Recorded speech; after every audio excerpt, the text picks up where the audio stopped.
Hi everyone, thank you so much for joining me for episode 26 of Friday Book Bites, the first in our leading up to Christmas episodes. And I'm very thrilled today to have writer and mentor Kelly Rigby join me today. Hi Kelly, thank you so much for joining me. That's all right. How are you, Sandy? I'm very well, thank you. Now, we're going to be talking about what it is like to mentor writers. Thankfully, you can't dish any dirt on me in this because that could get a little bit nasty. But before we do, I'm just going to pop up the details of the giveaway that we have going today. And Petronella McGovern has been very generous in donating a copy of her latest book, The Good Teacher. She has also signed it for me, which is fantastic. And it's lovely to have Petronella's book as the giveaway today, because when I spoke to Petronella, which was, I think, way back in episode 3 or 4, we were talking about what it's like to be in the editing cave. So that was from a writer's perspective. Today we're going to look at it from a mentor's perspective. So I guess the first question we need to ask you, Kelly, is what is a writing mentor? Okay, so a writing mentor is someone that helps you, in a nutshell, helps you achieve what you want to as a writer. Depending on what stage of the journey you're at will depend what that is. So I teach writing at a writing school, the Writers Studio in Sydney, and I run their more advanced online classes. But I also have Write with Kelly, which is my editing and mentoring business. And the people I work with there will often have, they're not usually beginners, but I do actually mostly with beginners, I must admit. I'm one of these people that's just, as long as their story is exciting and it kind of captures my interest, if I had to speak to somebody and they're oh, I don't really know what I want to do, then I'm always sort of throwing them resources because I'm I want you to write this. Not good business. But yes, but most of my people will be nearing the end of a first draft, or maybe at the very beginning getting a bit of help to start, and then they go away and they write and they come back, or they've got the first draft and then I help them take what is kind of the essence of what they want to say, but is not anywhere near ready, and help them add structure and make sure that the story and the characters are everything it can be. And pace is one of those things that it takes time to learn how to do that. So and then also sometimes I'm just assessing stories to be in manuscripts to go into competitions or to be published or to send off to traditional publishers, final edits on independent publishers' work. Excellent. I've got a comment here from Darlene who said she's just completed a comprehensive writing course and she's going to miss having her tutor handy. Is there a lot of back and forth in that relationship? Yeah, there is. There is. Look, it varies on the tutor, but it's what I like to say is that people, when they use me, in many respects, they just basically have an editor and coach on tap. So that's what that means, is that sometimes we'll be sending work where it's a chapter and you're I don't know if it's working, or we've planned it beforehand, trying to work out what are you trying to achieve with that chapter. Do you know where the scene breakdowns are in that chapter? Because, of course, that has a lot to do with hooking the reader to keep going. If somebody writes, 4,000 words chapter and it's all just one scene, there's no, believe me, I've seen it. There's they're robbing their work. Do you know what I mean? Because it doesn't matter how good it is, the person isn't going to get the movement. So there's a lot of back and forth in trying to work out, okay, this is how you're going to write it. They write it, they come back, go, did I hit the mark? And me coming back and saying, maybe in essence it's there, but these are still the weaknesses that you are, still kind of need to work on. For example, it could be something like emotional reactions. Reactions are a big thing in terms of people struggling to get that. Do you find it more beneficial to do it chapter by chapter like that, or once you've got the whole manuscript in front of you so you can actually see where they're trying to go? Depends where they're at. Yep. So if they do actually know how to write a scene, because sometimes I get people and they have a great idea, but then if I read 10,000 words of it, basically what they've given me in 10,000 words is a novel. It's just told to me, and so then that tells me, for example, in that scenario, that I need to teach them how to write a scene. And scene writing is a craft, and it's one of the things that I actually think is beneficial from learning about writing from like a teacher and a writing coach rather than just another writer, because someone can be a great writer. It doesn't mean they can teach you how to do what they do. No. So that's absolutely true. Yeah. And particularly the more talented and natural you are, you don't know how to tell someone else how to do it. And then there's a simple fact that there is no one size fits all. There just isn't. Some people plotting everything intimately works for them. And other people, if you try to make them do that, they will become paralyzed. Yep. Yeah. So I imagine a day for you at work is never the same. No, never. Never. Is that one of the joys of the job? Yes, absolutely, because I get bored easily. No, it is. It's never the same, and I really love to help people. And so much of being a mentor isn't just about my technical knowledge; it's about how I support someone through a process that can be very anxiety creating, because we care. When we are into stories and we're into writing, we care so much. And someone might be coming to me with something that they've thought about for years, and they've finally taken the plunge and gone, the kids are leaving home, or the kids don't need me so much. And what about me? What about something for me? And I'm really passionate about that, about the idea that as people, we need something that's ours. And I actually think creativity benefits everybody. Yeah, oh, absolutely. You're preaching to the choir here on that. One of the things that you mentioned on your website, where you talk about what you do for authors, and I found this particularly interesting, is that you help them find their story. Yes. And I think that for a lot of people who don't write, I think there is that assumption that you have this idea and then you write that down and then you play with it a bit and there's your story. And that's not the case. No.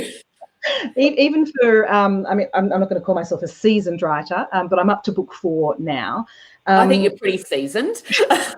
Even then, you can still miss where the heart of the story is lying. And it does take that external set of eyes to help you see. So, you think you're writing one story, but the heart is actually somewhere else. Do you find you have to do that a lot with writers?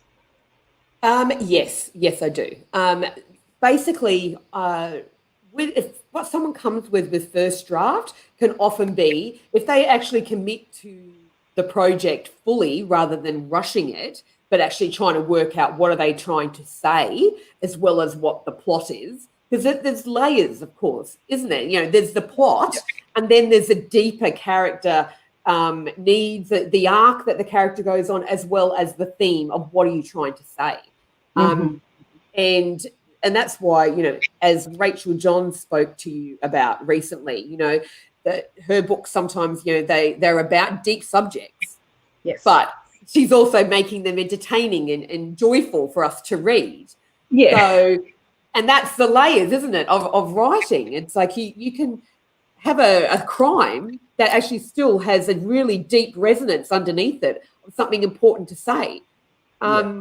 So if people embrace that process, they might find that their work is drastically different by the time it's nearing copy edit stage compared to what they started with. Yeah, and changing even main characters is common. Yep. Yep. I think that word embrace is really important for any writer at any stage, whether you're a beginner writer just throwing those first few words down, whether you're mid-career like I am, or whether you're, extremely experienced like a Rachel Johns, for example. Embracing that feedback and that editing process, I think, is really important, because you can't always see your work, for what it needs or what it has to be. I don't think anyone can, No, Sandy. Like, it's just not possible, because you're too close to it. Even like, for example, if I just give you a scenario, if I'm working with somebody where I'm teaching them how to scene write, right? So where I do the chapter by chapter, because I'm teaching them how to structure a chapter, and then I'm giving a lot of feedback very specifically on the things that they're doing and not doing. Like, what are you doing right? And where are the opportunities to grow as a writer? So I will do that for a while. And then once they've got the hang of it, then they might be sending me chapters to read to stay on track, but I'm skim reading it to make sure that we're basically not going off on a tangent. But I'm not paying a lot of attention, because the fact is that by the time it gets to the end and I am going to read the whole manuscript, I need to have some distance from it. Yeah. Because of the same thing, you get invested. Yeah. So, it's, no, I don't care who you are. I think you can't see everything that's going right, and you can't see everything that's maybe not going as well as you had. It's okay to say going wrong. It does go wrong. No, I'm about being encouraging. All right, well, I'll be brutal then. So my novel for next year, the Wattle Island Book Club, the early draft of that, I knew it was wrong. Like, I knew in my gut and in my heart that it wasn't working, and I knew there was something wrong with it, but I didn't know what that something was. I knew it was awful, but I couldn't tell you why or how. And it did take that external eye, and in my case, it was my editor at Penguin, to agree very gently. She agreed very gently that it wasn't working too well. And just having that external input was a huge eye opener, and for anyone, I think, regardless of the stage you're at. Yes, absolutely. Like, there's somebody I know who has, written a lot of books, like well over 20, and teaches writing as well. And I remember she was telling me a scenario that she was actually asked to cut, like, by her editor, a whole chunk of a book out. And this is someone that's very established. And she told me that in the sense of, I was feeling very demoralized at the time with the project. And she just was like, this is the drill, Kelly. This is the way it is. It's the way it is for me. It's the way it is for anybody. She's like, if it's not working, it's not working. And it's beneficial to you to have someone tell you that. Yeah. So, necessary, I would say. Yes, absolutely. And to some extent, people, if you can't take feedback on your work, I would say that you're not really ready to get your writing out into the world. You're just not ready. Yeah, I absolutely agree. And Leanne's left a comment that she's agreeing that, sometimes it is just wrong. That's okay, as long as you can recognize that it's wrong, and then do something about it. Now, you mentioned that someone who's not ready to take feedback isn't ready to enter this world, and I've found myself caught out a few times, often on forums, and so I've learnt my lesson and I stay off them now, where in a writing group, in a forum, someone goes, oh, I need a bit of help, can someone just read my first 3 chapters? And I'll be like, yeah, sure, I can help. And then you give them the feedback and you know that they weren't ready for it. I don't know whether they just weren't ready for it, or whether they were hoping that you would go, oh my God, that's the best thing I've ever read, let me put it in front of my publisher for you. How often do you see that, where people aren't ready to hear that feedback? And what do you do when that happens? Well, look, it does happen. Thankfully, actually not too much. Maybe by the time people are sort of trying to work with someone like me, or Yeah. they're in a more later course at the writer's studio, then I've sort of had them and they've been taught a little bit of something, or they're actually really ready to grasp opportunities for growth, because the fact is that that's actually where the growth is. That's how you reach your objectives, but when they are not ready, basically I just try to, so I've given them feedback, and I'm all about, this is what's working, these are what's working, and these are the areas I still think we need to do some further work on. I personally am very big on giving specifics. So I will mark up and say, this section here, see here you've shown beautifully, here what you've done is summarize and tell. And it's really important part of the scene. So it can't just be, distant narrative and, summarize. You've actually got to get in there. And so I kind of do everything I can to help them, like this is, I'm giving you kernels, but if they don't take it and they get defensive, I just tell them, look, I'm sorry. All I can tell you is that this is the job that you're paying me for. Yep. This is the job, and I'm giving you my expertise, and you do not have to take my advice. It is your work, yours. Yep. So if you don't like what I've said, that's fine, and we'll just move on. Yep. and then they usually are better next time. Yeah. Yeah. Because I don't defend it. No. Yeah. You and I have got to know each other fairly recently through mutual writing friends, and we have a session on a Friday morning where we get together through Zoom and write. There's a group of writers, and we chat for a little bit, then we mute and write for an hour, and then we chat again. And I've noticed that whenever anybody says, because this is what the group is for, I'm trying to do this and it's not working, blah, blah, blah, you've always got fantastic advice and fantastic way of and there's a comment here from Jodie Gibson, who says she can personally vouch for your services, that you are amazing, and that her writing and story structure has improved so much since working with you. Is that the joy of the job, when you see writers achieve their potential? It is. Look, it's my job, and sorry if I'm going to be a bit trippy, out there here, but my job is part of my purpose. It really is. Like I like to help people. I am passionate about the power of storytelling and about how all stories matter. And I read nonfiction as well as fiction, and I read froth and light trope-ridden romance, and I read things that are really gritty. And then I read things in the middle that are just plain entertainment. And I read literature as well. So I personally have preferences, of course. But the fact is that I just think that the world is a better place with art and stories. And I want to be a part of that. And that's actually where I've just sort of registered a business, and I'm actually maybe going to go into independent publishing myself. Yeah, that's sort of part of my end game is Christy Collins Press. There's two of my most influential authors when I was a girl, Agatha Christie and Jackie Collins. And very different, yes, but both, Agatha Christie was very strong woman at the time, really took charge of her life. And Jackie started to be the person that made that sort of famous, that, kick-ass female sort of thing.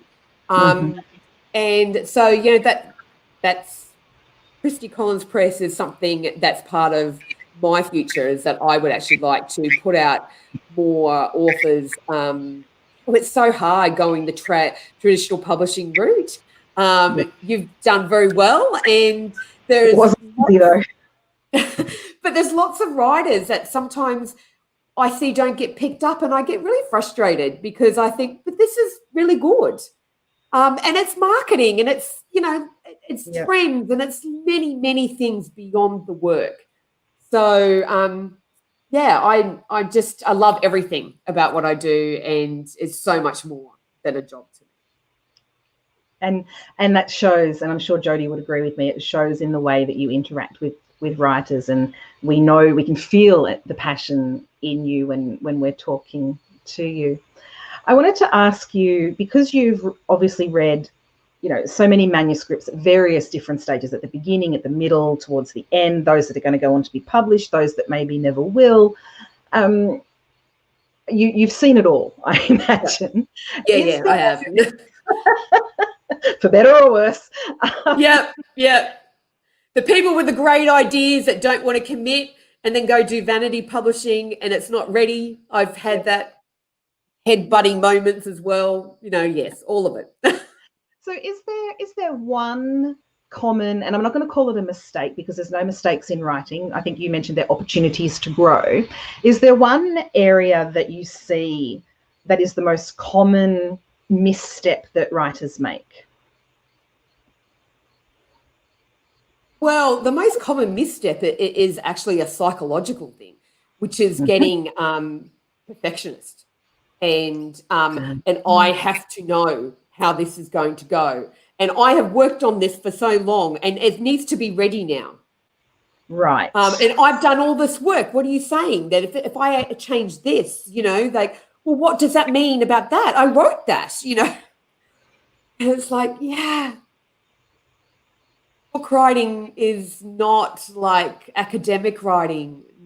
I've done that kind of stuff as well, editing and writing, business papers, annual reports, all that kind of thing, websites, copywriting. Actually, if anything, I find novel writing probably more like copywriting and ad writing than it is journalism or anything, because you have to be organic and you have to move, and it's very creative and less ... rules. Yep. So I think that is the thing that I probably am quite conscious of with my rise, is keeping people at a point that they stay open to the story and to the change and to the growth as a person.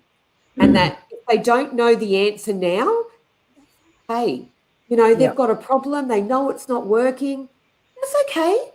We'll keep writing. We'll figure it out, So that's probably the big thing. And the other thing is sometimes people don't know their antagonist as well as they need to. So, antagonist and protagonist are equally as important. And if you don't know your antagonist or your villain intimately and know how they rationalize everything they do, then you cannot write a nuanced, unique story, because you will make them behave like a bad guy. Yeah, cartoon character almost. Yeah.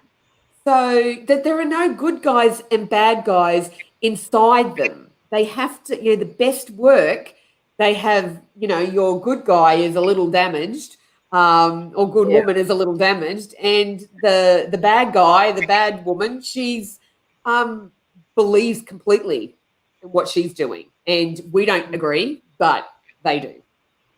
They have a rationale. The best examples I've ever seen in that, in any of the storytelling mediums, I think, in recent times, is Thanos from the Marvel movies. And we're a huge Marvel family, so and I know a lot of people aren't, but in those two films, which was Infinity War and Endgame, Thanos, he's the guy that wants to basically destroy the universe, which is obviously a very bad thing to do. Half the universe. Half the universe. Sorry, yes, half the universe. Which, obviously that's a horrible, terrible, evil thing to do. But his reasoning for why he wants to do that is absolutely valid. Yeah. Even I can actually see why he's doing it the wrong way. He's executing it really badly. But we often think of comic books, as good versus evil. But there's nuance there that is so important, because you can connect to those characters then. Yes, absolutely. And that's the thing, is like with Thanos, when he sacrifices Gamora, and it's just, my daughter was like, but he's crying. And I went, well, yeah, because he doesn't want to. He does love her. And she's like, you know, it won't make any difference because you don't love anything. Yeah. And so she's been very black and white, and that's her truth. But his truth is he does love her. But he believed that if he got rid of half of the universe and he had that opportunity, that the universe would work better. Yeah. So he sacrifices her for his vision. Yeah. So, you know, like, absolutely. That's stuff like that stays with you. It does. It does. Yeah. And I remember when I first started writing, my villains were very much cartoon characters. You know, they were completely evil.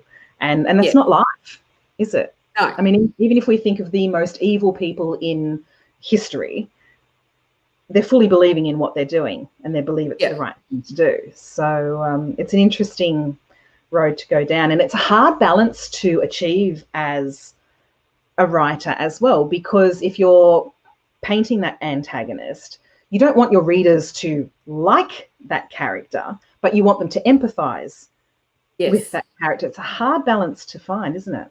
It is. It is. And look, to some extent, I also like a redemption storyline. Like I personally really love that, where you've got the villain that starts to change, and that's like, and you go through a whole phase where you're not sure, are they still bad or not, but they're still in conflict with the hero. And of course, what people see as conflict in early writers is often very black and white. They're kind of like, oh, well, so what do you mean that every scene has to have conflict? Well, I'm supposed to have people arguing all the time. It's like, no, conflict is that person A wants something, and person B wants something, and those two things don't mesh. And so they can be best friends and have conflict. So that's how you can get a redemption story arc, because they can still be the opponent, but they become the audience or reader starts to see, well, they're not completely bad. And then we start to go, well, are they actually going to change and become good? I don't know if you were ever a Buffy the Vampire Slayer fan. No, I binged watched it during lockdown. I was obsessed. Spike is one of my favorites. Just magnificent. So I have always liked those kind of things. Yeah, I love the tortured people that start to find the light. Oh, dear. And Tracy's agreeing with you. Reformed baddies are her favourite type of baddie. Yeah, no, totally. The other thing about conflict, and we'll move on to another question after this, that I've noticed particularly when you're talking to people just starting their writing journey, and you said that, you know, they think conflict has to be an actual fight. Yeah. The other thing is that it doesn't have to be another character. It could be time. Time could be the antagonist, and you're fighting against time if you're sick as the main character. Or it could be some sort of external force that isn't a person that creates the conflict as well. Absolutely. And, you know, and of course you have the conflict can come within the person. You know, you can have internal conflict. You know, like one of the most important things I would say in a scene needs to be an element of a moral dilemma, a clash of values.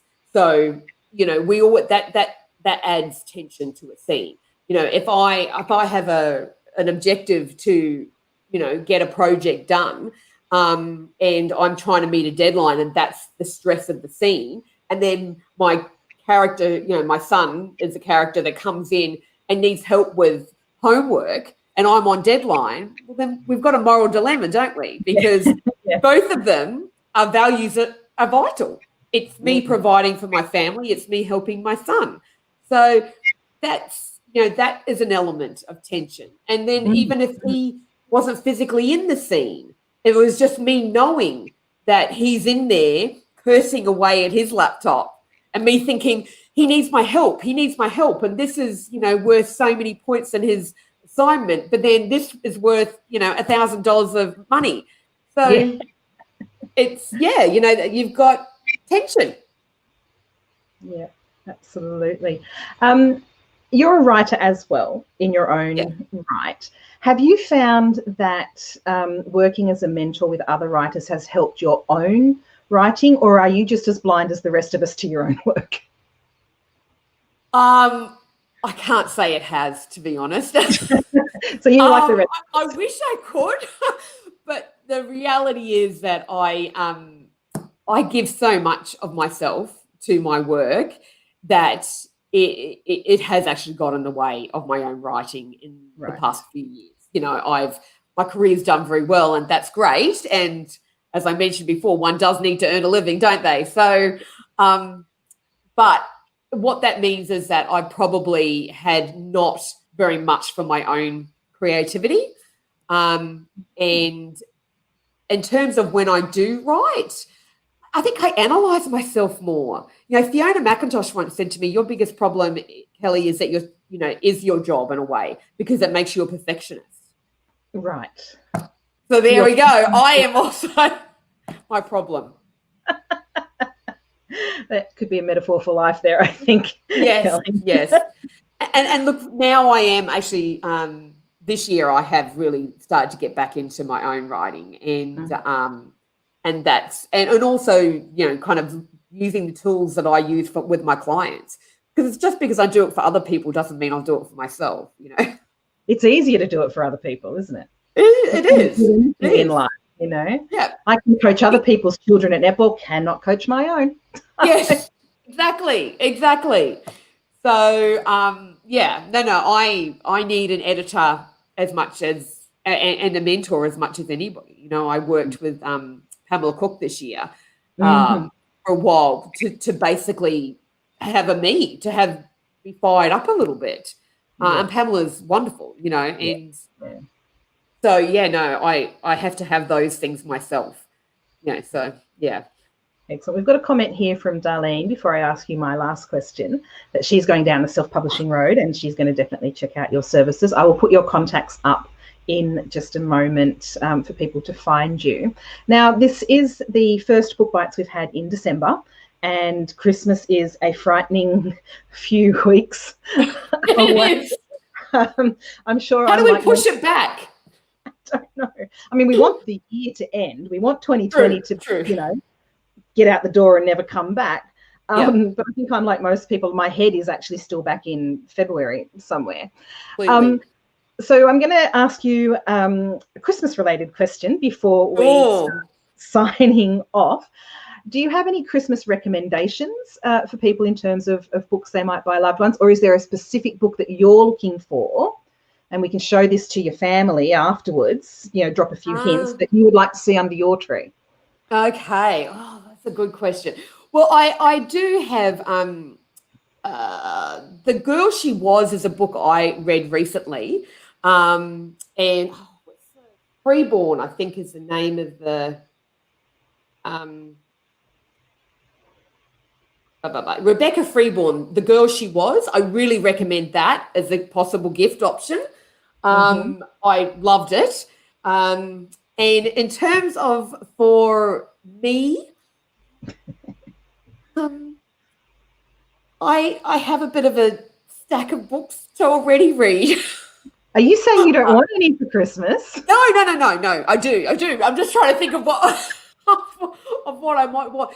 Well, actually, your giveaway book, I wouldn't mind that. Yes, I haven't read The Good Teacher yet. So I would love Petronella. Dad, are you watching? You could always Petronella McGovern. I'd love hers. Chris Hammer's new book. Yeah, I'm a bit of a crime reader. So, yes. You could always do what I did. I went and bought the book that I wanted for Christmas, handed it to my husband and said, wrap this and put this under the tree for your wife. Yes. It hasn't appeared under the tree yet. I'm a little bit worried that maybe he's got another wife somewhere and I wasn't. Maybe he's reading it and he's unwrapped to read it. I can't get him to read my books, let alone anyone else's. So. No. Yeah. All right. I'm going to put Kelly's details up on the screen so that people can find you if they're looking for you online and on social media. So if you've got any last questions for Kelly or myself, pop them into the comments now. Chrissy is saying that Petronella's book is great. So maybe everybody says that. Maybe you need to leave a comment, Kelly, afterwards. And then you could go into the draw to win. I'm going to do that. Yes. That might look a little rigged if we do it that way. And Kate says it's The Good Teacher is on her to be read pile, and she loved the Chris Hammer book as well. And Tracy's thinking about getting The Good Teacher for her mum.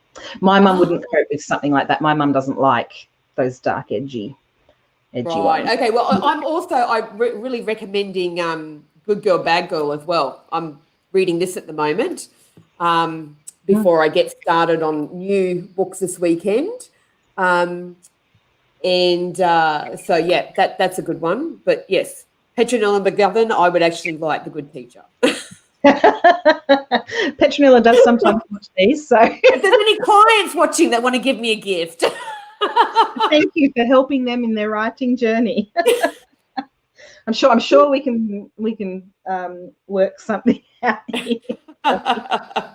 Oh dear. But if you know, my husband says, another book, what do you need another book for? I'm like, dude, you've known me 27 years.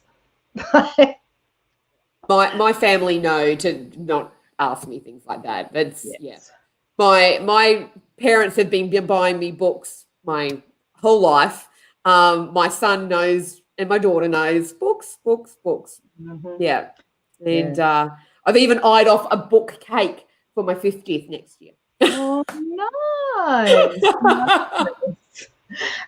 My daughter, who's now 14, she says she's 15 because all of her friends are 15, so by default she is already 15. Of course.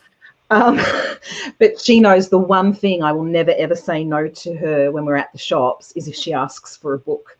You know, it's the one thing I never ever say no to. Tracy Anderson, you need a new family. Tracy Anderson's family will not buy her books. Right. We will adopt you, Tracy. We will become your new family. This is just horrifying. Yeah, I think a divorce, emancipation, or whatever you call it when you do the whole family is in order. Absolutely. Yeah. Leanne has left a comment that there's been some great advice to pass on to her students. So that's really nice. And Joe's just tuning in from South Australia. That's okay, Joe. As you know, Joe's one of my regulars. You can watch this back at any point. Oh, there you go. Tracy is happy to be adopted by us. Excellent.